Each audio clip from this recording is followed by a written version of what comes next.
mugabo au final dusanga haraho duhuriza naho dahuriza.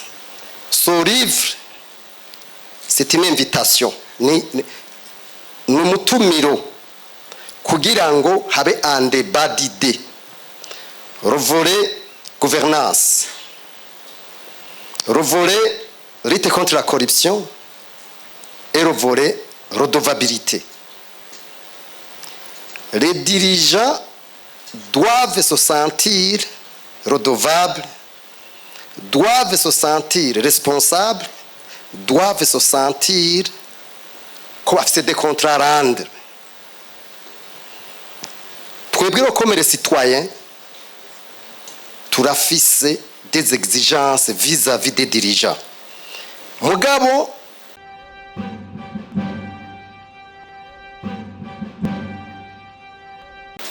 twaramaze igihe tugira débat nawe tugira ibiganiro ntazi son objectif. Mugabo au final dusanga haraho duhuriza naho dahuriza. Ariko rero nkuko yabivuze nagira mpere ku ducitation tubiri.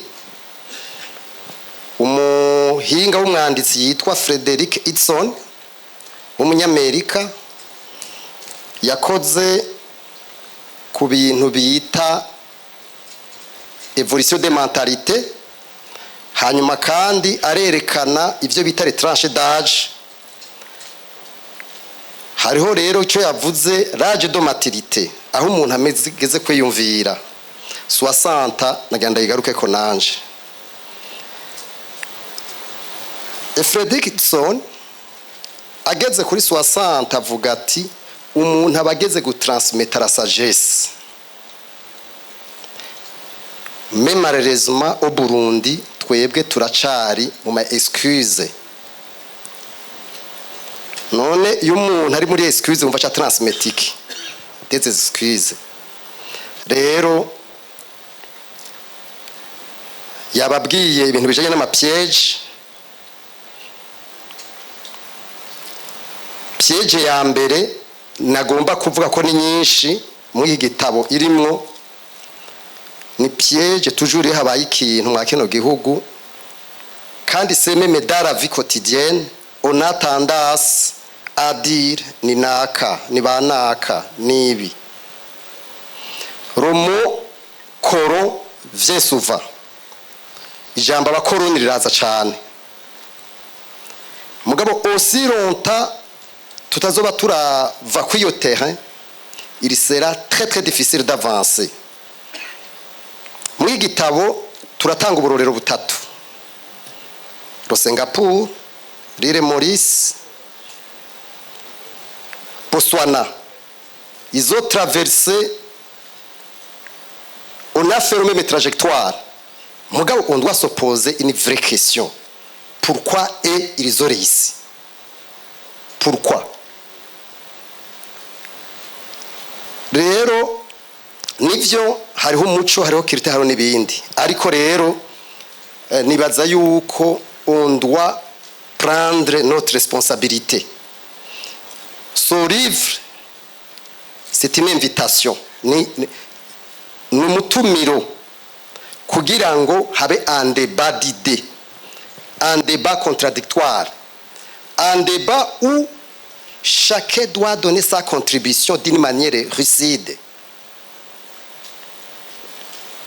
Nabivuze umuntu muri ko muravugana gutya mudahuje oliye yukukubwi acarondera ingene acakoresha amateori mugabo bita Arthur Schopenhauer. Abantu bamaze gusoma amateori ya Arthur Schopenhauer avuga ati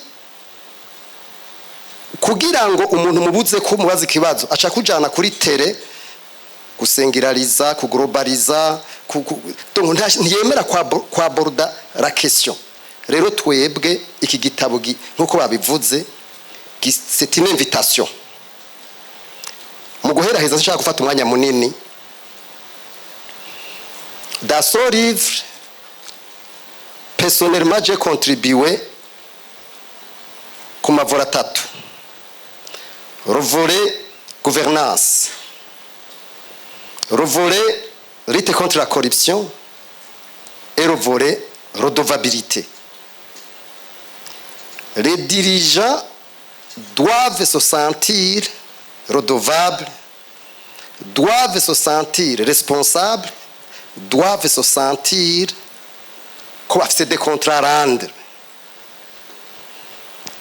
Twebwe comme les citoyens turafise des exigences vis-à-vis des dirigeants. Mugabo, on doit évoluer vers un débat intellectuel. Hari akandi kantu nagira mvuge kajanye na volet iri oublié, pratiquement oublié. Le volet éducation et formation. Mw'igitabo biravugwa cyane. Aussi longtemps tutazoshira imbere la science, ivyo dukora ntitushobora kwavansa. En fait, nagira nje ku muhotere umufilozofe yitwa Epictete mu guheraheza. Umufilozofe yitwa Epictete yaravuze ariko arerekana ingene abantu tugira débat. Hariho la pensée, la parole et l'action. Acharavuga ati le premier domaine de la philosophie c'est la mise en pratique. Le deuxième domaine de la philosophie c'est la démonstration.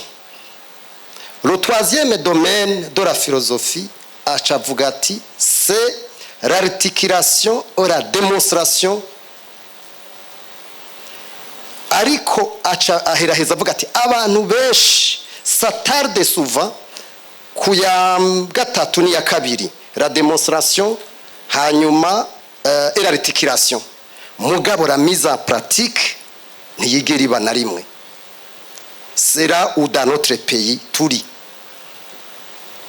Dans ce livre on parle de 3 documents importants. La vision 2040-2060. On parle de la stratégie nationale anticorruption. On parle aussi, je crois, du dernier document que le ministre des Finances Alain a présenté au Conseil, le document pour la stabilisation macroéconomique. Les documents sont là. Mugabo, nous sommes, yabivuze Benjamin, nous sommes au départ. Ces documents, aussi longtemps, tutazozishira mu ngiro, hanyuma ngo habe évaluation, on va rester juste au niveau des discours.